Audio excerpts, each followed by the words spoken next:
नमस्कार, मैं मेघा राघव और आप देख रहे हैं जन संदेश टाइम्स आगरा। अब वक्त हो चला है आज की बिग स्टोरी का। कल देश भर के 25 करोड़ से ज्यादा कर्मचारी देशव्यापी हड़ताल पर रहेंगे। ये कर्मचारी बैंकिंग, बीमा, राजमार्ग निर्माण और कोयला खनन समेत अन्य कई क्षेत्रों में कार्यरत है।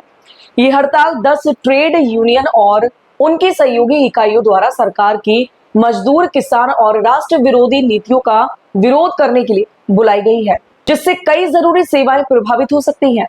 ट्रेड यूनियनों का कहना है कि 9 जुलाई की प्रस्तावित हड़ताल कोई प्रदर्शन नहीं, बल्कि देश की नीतियों और श्रमिकों के अधिकारों पर सवाल उठाने की बड़ी कोशिश है। अगर हड़ताल सफल रही तो इसका असर न केवल सेवाओं पर पड़ेगा, बल्कि सरकार की नीतियों पर भी पड़ सकता है। अब सबसे बड़ा सवाल ये है कि आखिर भारत बंद के दौरान क्या क्या खुलेगा और क्या क्या बंद रहेगा। देशव्यापी हड़ताल के दौरान कई जरूरी सेवाएं बंद रह सकती हैं। इसका सीधा असर आपके ऊपर पड़ेगा, जैसे बैंकिंग सेवाएं, बीमा कंपनियों का काम, पोस्ट ऑफिस, कोयला खदानों का कामकाज, राज्य परिवहन सेवाएं, सरकारी बसें, हाईवे और कंस्ट्रक्शन का काम, सरकारी फैक्ट्रियों और कंपनियों का प्रोडक्शन। अब बताते हैं कि क्या क्या खुलेगा। निजी क्षेत्र की ज्यादातर कंपनियां काम करेंगी। अस्पताल, मेडिकल, इमरजेंसी सेवाएं सामान्य रहने की उम्मीद। निजी स्कूल, कॉलेज और ऑनलाइन सेवाएं। अब बताते हैं क्या है हड़ताल पर जाने की वजह। भारत बंद का आह्वान देश के 10 बड़ी केंद्रीय ट्रेड यूनियनों ने मिलकर किया है। उनका कहना है कि सरकार सिर्फ बड़े कॉर्पोरेट्स के हित में काम कर रही है, जबकि आम आदमी की नौकरी, वेतन और सुविधाएं घटती जा रही हैं।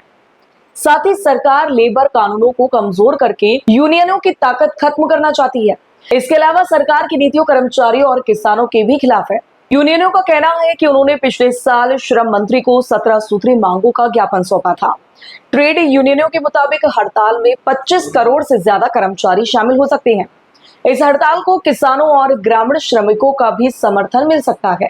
एनएमडीसी लिमिटेड, अन्य खनिज इस्पात कंपनियों, राज्य सरकारों में काम करने वाले विभाग और सार्वजनिक क्षेत्र के उपक्रमों के कर्मचारी भी हड़ताल में शामिल हो सकते हैं।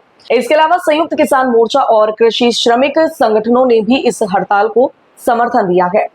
बता दें कि इससे पहले श्रमिक संगठनों ने 26 नवंबर 2020, 28-29 मार्च 2022 और 16 फरवरी 2024 को देशव्यापी हड़ताल की थी। ऐसे ही तमाम न्यूज से जुड़ी नई अपडेट जानने के लिए बने रहिए जन संदेश टाइम्स आगरा के साथ।